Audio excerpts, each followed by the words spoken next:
Hello there, and welcome back to War Thunder 2 Duck Talks number 77. Yes, it has been a very long time, and today I want to actually talk about a few things. First of all, a little bit of explanation about the gameplay in the background that you see, but don't worry, it's not a Naval video, it is a Duck Talks, but this gameplay is from a year ago. Then I just want to talk about an Odyssey that I had over the past couple of days, which is one of those stories that I never thought it would happen to me, but it happened anyway. And it's just a cascade of things. Then I just want to talk a little bit about War Thunder and how the Odyssey has affected War Thunder, because it has, as you might have noticed with the lack of videos. And obviously one of you guys can earn him or herself a pinned post if you provide us with the timestamps for the various different topics that I'll talk about. And also at the end of the video, I just quickly want to wrap up the questions from the last Duck Talks, which is quite a while ago. So, first of all, let's talk about the Naval Forces video that you can see in the background. This was a video that I actually also showed on the channel like a year ago, because this was the gameplay from the Admiral Hitler when it first came out, the first German cruiser, and when there was not really any sort of counterpart in other nations, and you just can see how much damage I'll do, the one-shots that will quickly follow, and where everything just worked as, I kind of hoped it would do. But also it's a very interesting thing to compare how it is right now to how it was back in the days. First of all, back in the days, a year ago, I could angle the ship, I could take very good aim, and the shells would land where I would want them to land, and I get very good games, and just my skill was also amplified by the ship that I played. But it was kind of just a problem that other nations didn't have an equal counter. Again, it's that down to Gaijin's failed balance, and it hasn't changed since. Hence, it even get worse if you think about the Prinz Eugen, the next patch, and then a patch after that, the Admiral Graf Spee, which blabbed everything. So what has changed to what it was back then to what it is now? Well, first of all, I think it has gone considerably worse. The balance, the compression, the accuracy of high caliber guns, as well as the HE damage have been nerfed, and what stays the same is that you spawn just like 8-9 kilometers from the enemy, which is effectively, for such a heavy cruiser, point blank range. And it's not really fun for light cruisers, which get no chance to dodge because they get caught immediately in a traffic jam. And all those things have been brought forward to Gaijin, and instead of addressing those urgent gameplay issues and to make the game mode somewhat interesting, fun, desirable, and worthwhile, they just didn't care about the existing problems, and they continued on their pathway without thinking about the consequences. And just watch the salvo. I'm standing still, I took aim, I aimed for the rear ammo rack, I saw him reversing thanks to the smoke columns, and the shells landed in 2, 1, kill. That was taking aim, shooting, and getting rewarded for it. And this is no longer the case. You could hammer at an enemy light cruiser even for minutes if you have bad RNG, and you just wouldn't get the kills. I don't know exactly what Gaijin changed overall, but it was not a good change. And this was all a desperate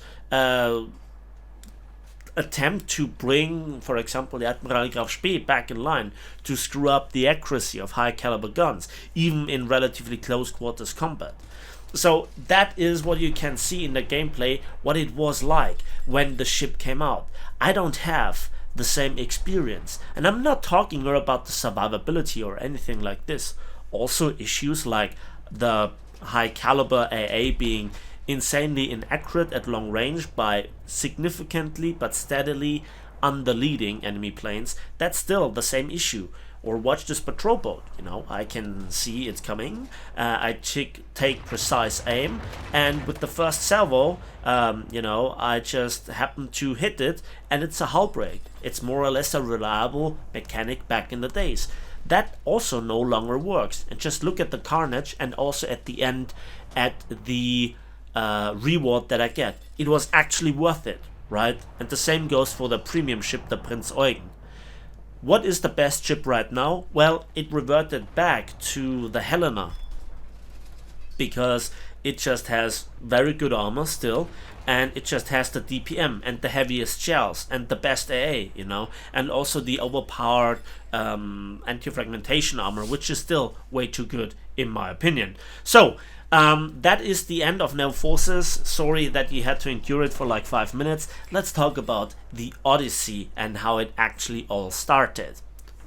So my girlfriend wanted to move her place practically from the tiny flat that she had as a student, and she wanted to move back home to where the company is, where she will do her master thesis. And so she asked me if I could help her out. We have several big transporters at home, and so we started the journey. We obviously packed together some things that we needed for moving and transportation, and then I forgot to lock my room. In my room you can see, or you can imagine, the setup that I have, you know, 2 screens, a nice PC, and everything just in good order and shape. The problem is I forgot to lock the room, and my 2 cousins, which have literally tons of toys to play with, literally cubic meters of Lego, and also TV and their own small, you know, children PCs, whatever. That's not enough. No, it had to be the forbidden fruit, my PC. Now, the problem is that curiosity with stupidity is not a good mixture for a PC, because they were too stupid to turn on the screen, you know, to see something. And obviously my PC is protected via a password, and they turned on the PC, but they didn't see anything like they saw when they entered my room when I was there, when, you know, they had questions, something like this. So they actually turned it off, and then they turned it on, and then they resetted it because there is an extra reset button. Then they cut the power, and they repeated this vicious cycle of, you know, just I don't know how to describe it. They just simply absolutely destroyed the SSD where all the programs were on, where, you know, the rendering program and the thumbnail producing software is on, and War Thunder. A lot of data was lost, etc. But I didn't figure out immediately. So back to the story. I actually was doing the hard work, you know, with moving the big parts of the flat, and then we just unloaded the stuff at my girlfriend's place, or, you know, her parents' place, and then we went back to my place, which was another 100 kilometers of driving, and we just wanted to spend the rest of the weekend together. Obviously my PC also double works as a, you know, TV practically, and we just wanted to watch some Netflix. When I say we wanted to watch Netflix, why are you smiling like this, you filthy weep? Anyway, so we just wanted to watch some TV anyway, and we entered the room, and I thought, okay, I forgot to lock the room, no big deal. But then the CD disk drive was opened halfway, and I was like, uh-oh. And then I tried to turn on the PC, and it was basically in a vicious cycle of trying to boot, but it couldn't because the SSD was practically unfunctionable. To cut a long story short, I figured out that it was my nephews. Well, call me Sherlock Holmes, I guess. And I was not amused. I called a friend of mine, you know, who actually built the PC, and he knows significantly more about PCs than I do, and he said, uh-oh, doesn't sound good. So that was on Saturday night. Sunday, no PC. But again, you know, I just released one of those videos that I had in store, if you will. To cut the long story short, Monday, as early as 4 o'clock in the morning, I began to drive for quite a long journey to the other southern part of Germany called Baden-Württemberg, where my friend lives. So again, 250 kilometer drive. Then we fixed the PC. 300 euros later, including the purchase of all the programs, etc., the PC was in good shape and was ready again. So a little bit of personal, I don't know how you call it, setup. Just how I want my PC to be set up, where all the folders are and the names of the folders, nitpicks. I tried to do at my working place where I also live during my master thesis. So that was another 550 kilometer drive. So that was quite a long drive. It was already 3 o'clock in the afternoon, and I was like, phew, I'm glad if the day's done, right? But that was not the case, because then I took a different route than the usual one, and then the navigation device just took me on a different route, which was reasonable. It cut down the journey a bit, but it was not on the German Autobahn.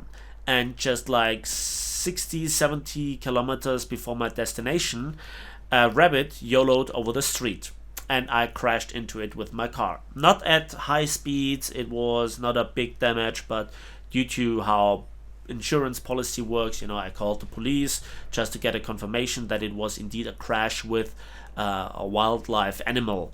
And so the police came, and then both bad and good luck struck me, because the police were very friendly, and they just wrote me the paperwork that I needed, and it was already 8 o'clock at night when they arrived. So I was like already 14-15 hours up, etc. And I just wanted to go home, into bed, and do my work the next day. Then one of the policemen actually walked around the car and looked, at the car like usual. And then he spotted that one of the tires is damaged, and it was damaged so severely that he just had to forbid me to continue driving, which was slightly inconvenient. But if you think that the Odyssey is over, or that we are halfway through, oh no, now it begins the fun. So I was like, damn, that's not good. And what should I do now? Well, you have to call the insurance, etc. And okay, I just looked into my car where the paperwork is, called the number, and then the fun began. Because that woman on the end of the line was very friendly, but highly incompetent. Because she said that the contracts for the insurance have run out. And I was like, what? Like 2 months ago. And I was like, what? Are you kidding? No, like 2 months ago. She has it here, black on white. So I was not really amused at this point, and well, then I had to coordinate the stuff myself and ask and just say, can you at least get me a tow or anything like this? And she said, yeah, sure, for 1 day, but 1 day only, and then we have to figure it out the next day what actually is going on. To cut again a long story short, a very long and inconvenient story, that was a fault in their system, because they had recently a renaming and the contract was still valid, and also we just recently paid for the insurance, right? And so the very next day, when then I got a car, and I had to make a deal between the lady from the insurance that night before and also the guy who told me and who was the owner of a workshop, a car workshop. I had to make a deal to get the car, not just for the night, and I would cover the costs exceeding what the insurance could provide me if I would indeed not be insured at this insurance company. As it turned out, and as I kind of guessed, everything was in fine order, but this young lady just was new in business. The very next day, a significantly more experienced lady called me, and she said, I'm sorry for the inconvenience, this and that, and etc. And we cover the costs, we give you obviously the car. And again, to cut a long story short, I then got my car back. But the damage from the rabbit still was there. The tires were fixed, and they had to be fixed because I couldn't drive without, tires. And if one tire is damaged and they are not completely new, you have to change both tires because of the traction of the axis has to be equal, right? So then the woman said, okay, we have to talk about this because we have contracts with workshops, and you only are allowed to go to those workshops which we have a contract with.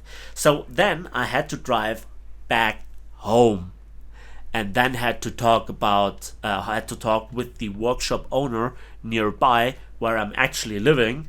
And so my master thesis is kind of interrupted and kind of not, because at my master thesis place, where I then finally ended up at midnight the next day, I figured out the internet is not working properly. It's just a guest account basically, until I get proper internet, which will then be the best internet ever.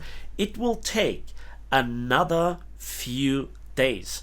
And so in order to get everything done, I'm not now home again, where I have my usual setup, my PC which is now fixed, and as you can probably hear, also the same microphone. Everything's kind of fine, and I can do the research at home before it goes into the laboratory work with my master thesis to get the degree of Master of Science with the special nomenclature, I guess, chemical engineer, when the laboratory work begins in a few weeks, which I'm very excited about, and I can't wait to actually get my hands dirty in a way, So that was then finally where the Odyssey ended today. And on Monday I give the car to the workshop, where then it just gets repaired in 1 or 2 days, and then this Odyssey is over. So to cut a long story short and to summarize it, my nephews destroyed my PC. In order to get it fixed, I had to invest 300-400 euros to get it back into operational status. A new SSD, a hard drive, and obviously then all the programs that were lost, which they were, for example, from a Humble bundle, and to find something equal, it took ages. So again, thank you to Exe. You helped me a lot. Without you, not just I would be stranded, but also another 28,000 subscribers of mine. So now I can kind of resume the usual service with providing you with videos here and there, and I also can continue grinding and to just ramble on as I just like it. So this is now where we are here, and this is where the Odyssey and the real life story part ends. Now we go to another story, and this is talking about War Thunder. So as you can imagine, my video production came to a screaming halt because I didn't have a PC and also no real internet to do videos. I couldn't watch your replays, I couldn't play myself, and well, that's just a bit of a problem if you have a YouTube channel, right? But what does this have to do with War Thunder? What does this have to do with this topic? What happened since? Well, there was something like 30 years of German reunification, which is a really great event, and I'm very glad that I'm living in this country the way that it is right now, without being bombed by nuclear bombs, and that we avoided World War III, etc. If you think what could have happened in the past, then this was the best possible outcome. And also to live in Germany the way that it is, where we kind of to a large degree could have let the dark past behind us. I'm talking here about obviously the Nazis, etc. What does this have to do with War Thunder? Well, obviously it wouldn't be Gaijin if they again would break a promise, and for celebrating 30 years of German unification, they sold Hermann the German Sherman. And that M4 is pretty good, I have to say, but it was not worth obviously the $60. Now, why is this a broken promise again? Napalm, are you just looking for stuff to rant about? I'm not ranting, I just try now to talk you through my experience. I'm with this game for over 7 years, 7.5 years, and I've seen shit, and it's kind of the question, is your investment in War Thunder actually worth it? So the M4748A, aka Hermann the German Sherman, was given out first time as a so-called exclusive pack for people to join the close beaters of tanks, together with the T-34 prototype. And it was suggested that this tank will never be sold again after this. So hence the high price of the bundle of, I guess even then, $50–60. Anyway, so 2 years ago, I guess, then they sold it again at around October, end of October, again for the very high price, but the bundles were limited to, was it 200 or 500 packages? I don't know. And now it was limited to 1500 packages, and already then it was kind of a little bit of an outcry. And this 2 years ago is where for 120 euros I bought the M4 and the T-34 prototype, because I'm a collector. That's just what it is, and what I can't get by grinding, what I can't get by purchasing or via Gaijin as a CC, I try to also pay for when there is a limited offer. Now, let's just talk about the premium value of this tank. It's a rank 2, the modifiers aren't really that great, but it has a 50 cal, it has bouncy armor, it has a stabilizer, 5-second reload. It's just a very different flavor. But which nation doesn't have a Sherman in the tech tree or as a premium by now? I think there is practically no nation, I guess, with the exception of Sweden, if I'm not 100% wrong. So every nation has a Sherman, therefore it's not really a balancing issue. The high price for this premium is also not worth it. But again, a lot of people probably bought it to get into the close beta back in the days, and then after that also because it will be in the future a rare collector's items. You know, those are the two major reasons for purchasing this for exactly that price. And so the value kind of decreased with selling it again for the, I don't know, what was it, 5 years of anniversary of War Thunder, or 6 years, I don't quite remember. And then now again. So this is just one part of a long line of stuff that devalues your investment in War Thunder.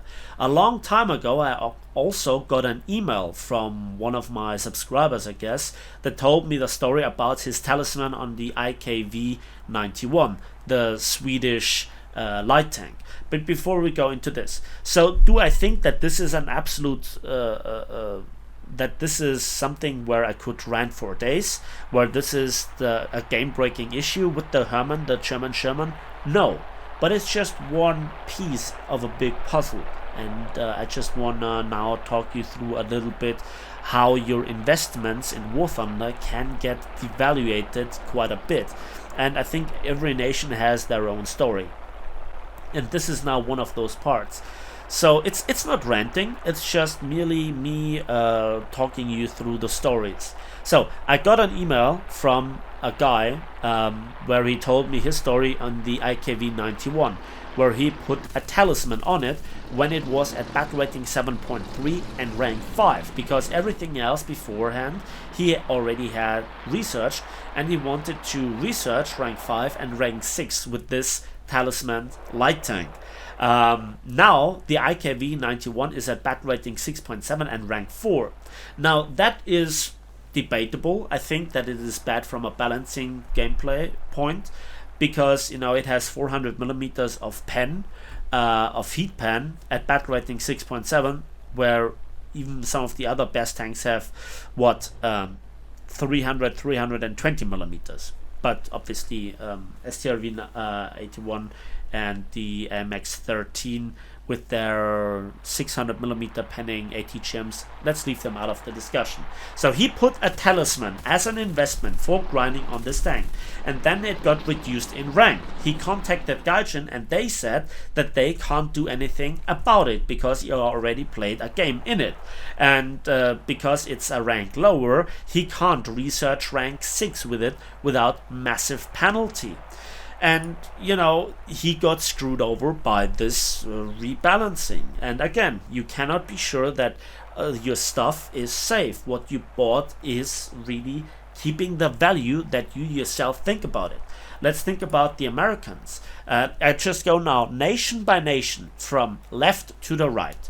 So do you remember when the T29 came out and it was the highest premium that you could purchase, except for the M46 Tiger, but just for the argument's sake, let's just say. Now it got raised in battle rating, it got power creeped, and obviously the hidden plate on the lower plate that protected the ammo rack got removed after initial sales. Then Germany, and you know, let's continue here with the Americans just for a bit, just to complete the story. So that kind of reduced its overall effectiveness. Then a new rank got introduced, and with it new rank 5 premiums: T114, Maga 3, T54E1. And then a new rank got added, you know, throughout the years. And then the XM1 GM was again the best possible premium. And so, you know, a lot of people bought the T29 because it was the highest possible premium for the Americans. And so you could research the entire tech tree with that one tank. And it already cost $50, $60, something like this. And now then you had to purchase again the latest premium that came out, you know, in order to to research the next rank, and then again the XM1. Will there be another edition of a rank with another edition of another premium of rank 7? Maybe, possibly, probably, I don't know. For Germany, Tiger 2 SLA 16 was then the highest premium that you could get. And you know, it was just too good. The armor was stronger, especially the add-on tracks on the side of the turret were just simply better than you could imagine. And then it was nerfed numerous times. First of all, the armor value got back to where they should be. You know, you cannot really consider this as a nerf, but a fix, which was effectively a nerf. Then also there was the shuffling around of the ready racks, which inflicted heavy pain to this tank, because then the ready rack got moved from the hull to the back of the turret. So now it got one shot significantly more often. And also with an APHE penetration on the turret, the diesel fuel tanks at the bottom of the tank began to explode significantly more than before, like every single shot. Then also the addition of the RE251, and then the another rank, just like with the Americans, MKPZ M47G, and then also later on the Leopard A1A1L44 got added. And so this tank got significantly devalued from its grinding value. And the RE251 significantly better, usable in War Thunder due to speed and firepower, etc. And yeah, the M47G, I never was a fan of it, but you had to purchase it or put a talisman on something of rank 5 to research rank 6, and so forth and so forth. The same with the Soviet Union. Oh, do you remember the removal of the top APCBC round from the IS-2 Revenge for the Hero Brother, even before the other tanks were a thing? Well, then also the IS-6 got introduced, and the IS-6 was just way too good. The armor was completely bugged just with the T29, and it's also to this day significantly better than the IS-3 when it comes to mobility, etc.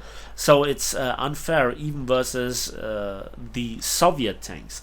Then obviously we saw the addition of the Object 120, infamous to this day for its high tier AP FSTS at battle rating 7.7. Do you see this thing being used by anybody at this point?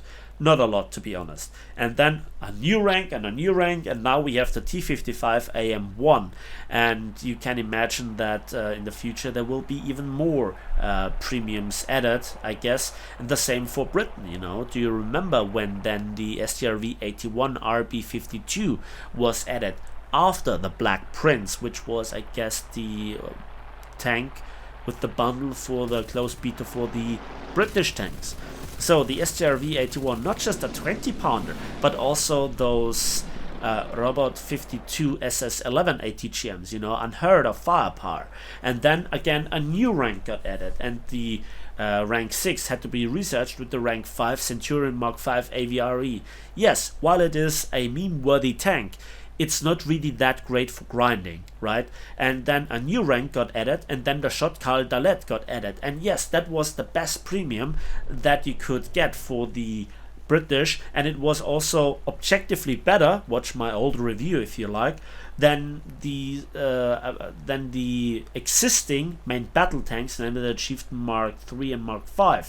So I'm not over with the British, because then later on the Roykart 1 of 5 got added, and that is a significantly better premium to be used in War Thunder than the Shotcal Dalet, which is slow, and slow means not really fitting the meta. The Roykart swimming around, and it's another premium of rank 6.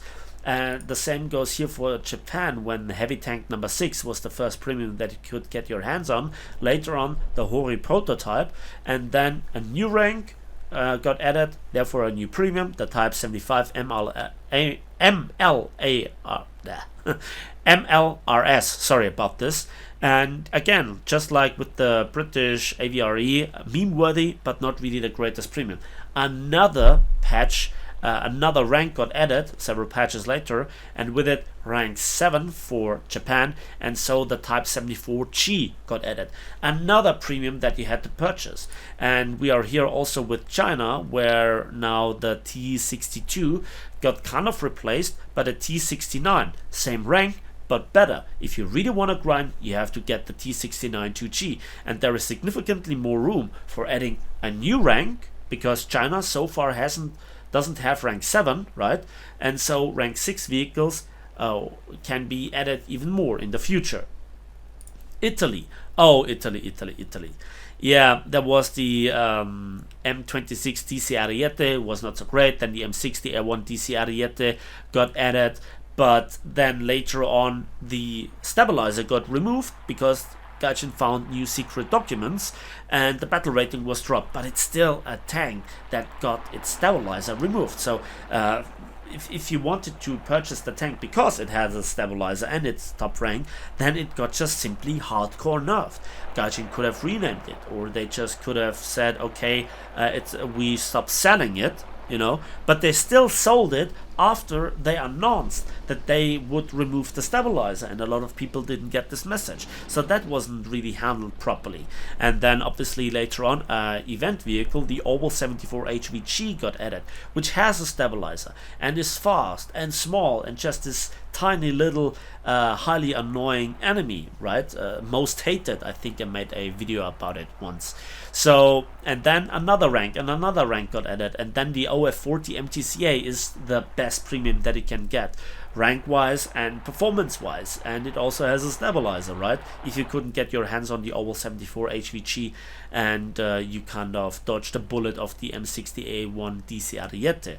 And for France the same, you know, when they came out, the MX-13 SS11 was just the thing. Another rank got added, so you had to purchase the MX-30, which was terrible and had to be fixed because the heat round just didn't do any post-penetration damage. And then one of the best high-tier premiums that you can get was added later on in the shape of the MX-30 Super, so another investment. And then obviously now we have to talk about Sweden, because the STRV 1030 is still not fixed. But don't worry, later on the CV90 105 TML was added as a high tier premium, and that just simply works. So you have to buy something to get into the closed beta of a nation's tank drive, then a better premium gets added, another rank, another high tier premium, and another rank on top. So people just saw their value being decreased over and over again. The same goes with Tech 3 tanks, where they added talismans, you know, because they just really liked that tank. And the same goes for planes. Do you remember when the Focke-Wulf 190 D13 was the highest premium for Germany? And yeah, it's still a pretty decent plane because you're farming allies, but you know, significantly more attractive planes were added.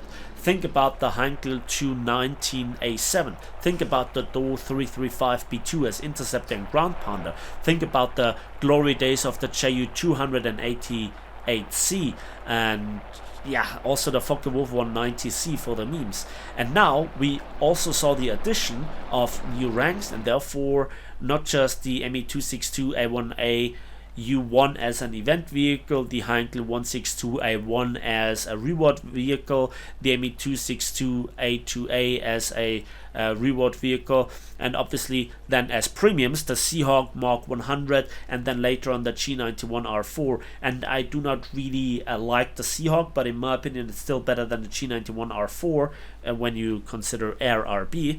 But I think there is still place for a new premium and what the future brings, right? So your investments got devaluated over and over again, and you have to rebuy the latest premium to be competitive for it to then be nerfed again. This was not a rant, this was just a little bit of the story what Gaijin did in the past, and I just simply don't forget about this, and never forget what they did to naval forces, you know. just think about it. So if you consider to really go ham on the sales that we will have with the anniversary sales in just a few weeks, remember this story, all right, that I just told, and share this with your friends, just to be warned and to not be surprised when then it happens. So I think Dub Talks is going on so long. I think let's come to the final topic, and this is answering the questions from the last Dub Talks. And well, they just simply boil down to this. Some people were asking if I would consider making videos about other games than War Thunder. I think several games were mentioned, and the answer is no. There is Enlisted, for example, and I only can endure one Gaijin project. When I look at how War Thunder is handled and how it got treated over the past couple of years, I only can say no, not another Gaijin project. I'm out of here.